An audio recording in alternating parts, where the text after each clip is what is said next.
El Seminari, Casa de Cultura de l'Arquebisbat de Tarragona. 2 mil·lennis d'història i art. Benvinguts al Seminari, la Casa de Cultura de l'Arquebisbat de Tarragona. Un edifici amb més de 2.000 anys d'història. En l'espai on vostè es troba, l'any 218 abans de Crist, el general romà Gneu Corneli Escipió establí un campament militar per combatre els cartaginesos, en el context de la conquesta d'Hispània i l'hegemonia de la Mediterrània occidental. Tàrraco va esdevenir porta de Roma a Hispània. La muralla que abraça el seminari data del segle II abans de Crist. Té doble parament amb una base constituïda per pedres ciclòpies i murs de grans carreus. El seu nucli estava farcit d'argila i terres. En el tram de muralla que transcorre des de Palau Arquebisbal fins a l'antic convent de les Monges Oblates, es conserven 3 grans torres romanes reutilitzades fins a l'actualitat. Són les anomenades Torres de l'Arquebisbe, del Cabiscol, que es troben al seminari, i la de Minerva. Tàrraco s'erigí en una gran ciutat, capital de la província de la Hispània Citerior, i rebé el títol de Colonia Iulia Urbs Triumphalis Tarraco, i l'emperador August residí en ella entre l'any 27 i 25 abans de Crist. Després de la seva mort, l'emperador fou divinitzat i la ciutat li dedicà un temple enmig d'un gran recinte porticat. El temple del Diví August estava ubicat on avui està la nau central de la catedral, molt a prop d'on ens trobem. A partir del segle V, el temple fou desmantellat. Tot i això, part dels murs que formaven la plaça porticada es reutilitzaren al llarg dels segles i encara són visibles en el circuit arqueològic de la catedral. Un segon temple, construït en la segona meitat del segle I després de Crist, estava erigit també en el gran recinte sacre, darrere del temple d'August. Posteriorment, en el segle VI, aquest segon temple es transformà en catedral sota l'advocació de Santa Jerusalem. El cristianisme va penetrar la ciutat en un moment primerenc. La tradició sosté que Sant Pau va predicar a Tarragona. Al segle III ja tenim constància d'una comunitat cristiana. El 21 de gener de l'any 259, el bisbe de Tàrraco, Fructuós, i els diaques Auguri i Eulogi foren cremats vius a l'amfiteatre per la seva condició de cristians i per no voler oferir culte als déus de l'Estat. Són els màrtirs documentats més antics de la península Ibèrica. A l'amfiteatre es conserven 2 basíliques sobreposades que assenyalen el lloc exacte del martiri. Les despulles dels màrtirs foren enterrades al cementiri romà prop del riu Francolí, on va créixer una extensa àrea funerària i un santuari martirial presidit per una gran basílica.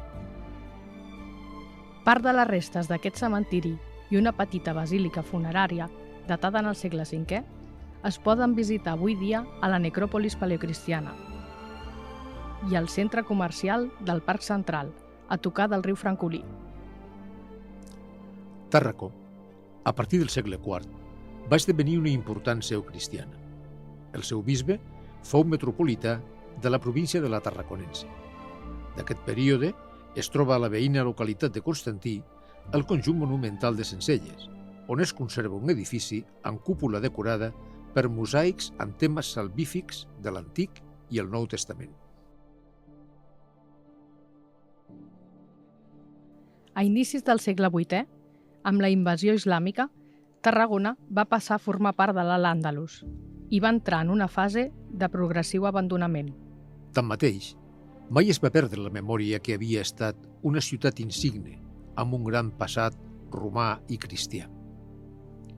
En el segle XII, els exèrcits cristians ocuparen la ciutat i aquesta s'urbanitzà.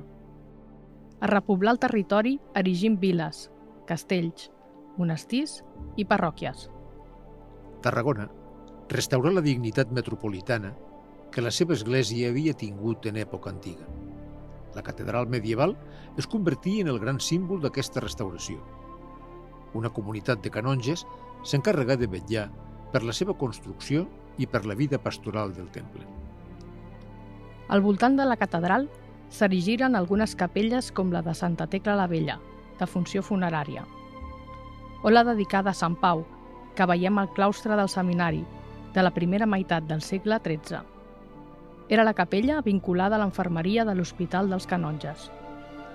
És un bellíssim exemple d'arquitectura romànica d'influència cistercenca i està caracteritzada per la seva bellesa i sobrietat.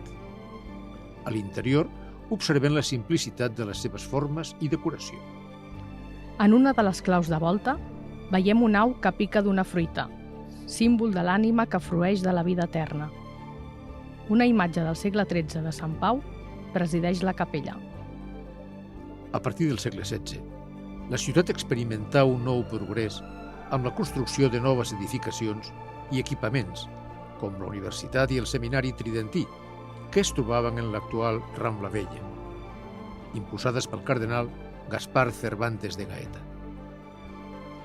Al vestíbul del seminari es pot contemplar el frontal renaixentista que s'ubicava sobre la porta principal d'aquesta universitat, que fou constituïda a partir de l'any 1572.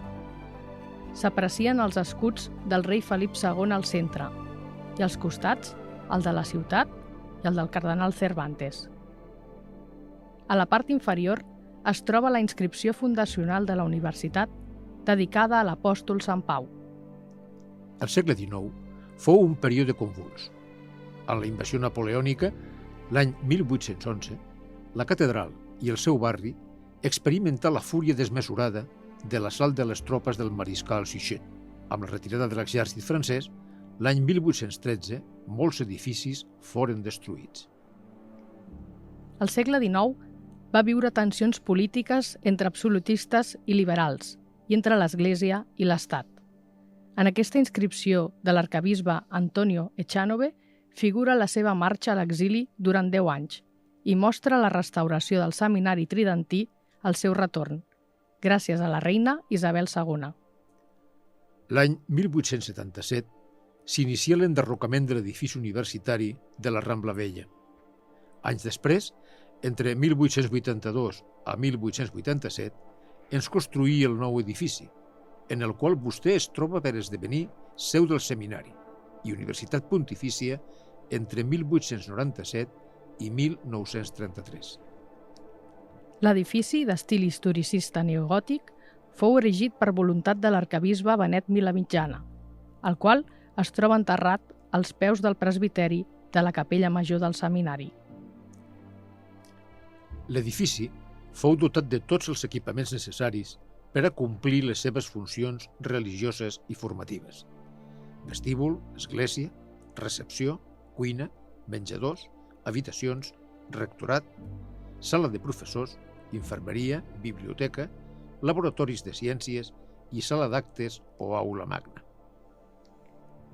Amb l'esclat de la Guerra Civil de 1936 i l'inici de la persecució religiosa, l'edifici fou confiscat pel govern i l'aula magna fou seu del Tribunal Popular, on se sentencià a mort a Sant Jaume Hilari, germà de la Salle, afusellat el 18 de gener de 1937 al cementiri de l'Oliva de Tarragona. Va morir dient: «Morir per Crist és viure, amics meus». Després de la guerra, el seminari reinicia la seva activitat.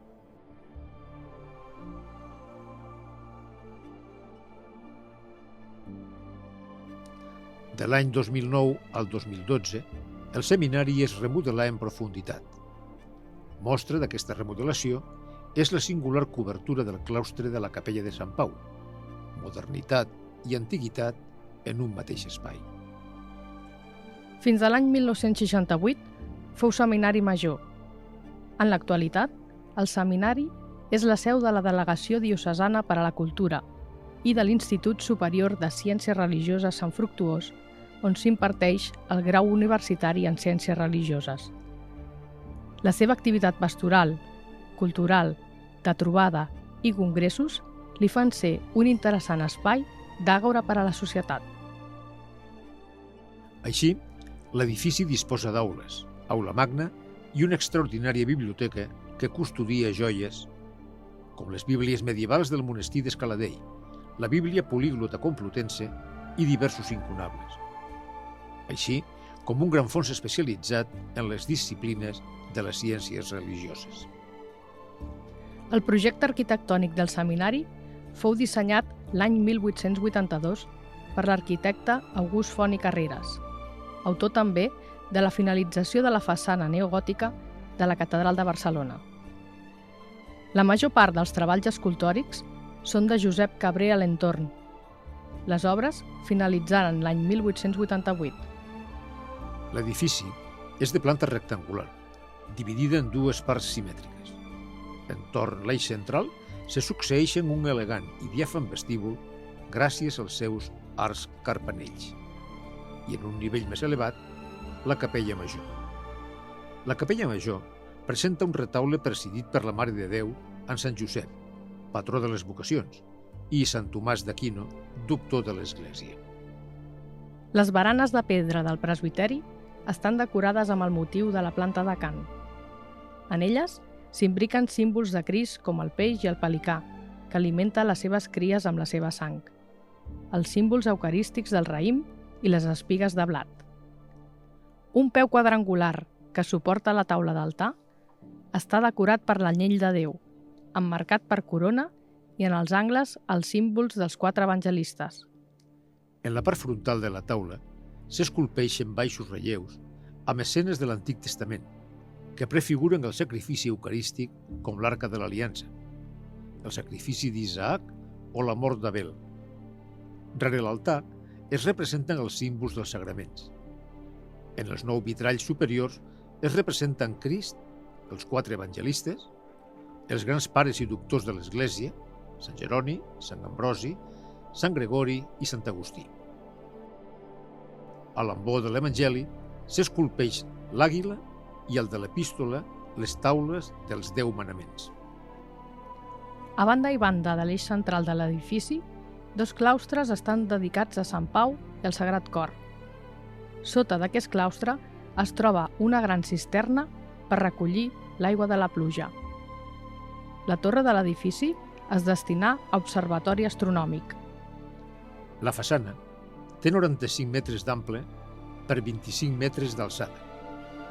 L'elegant entrada està rematada per un timpà que representa a Crist i els apòstols en el passatge de l'Evangeli de Sant Lluc, capítol 24, versicle 45, que diu: Llavors els obrí l'enteniment perquè comprenguessin el sentit de les Escriptures.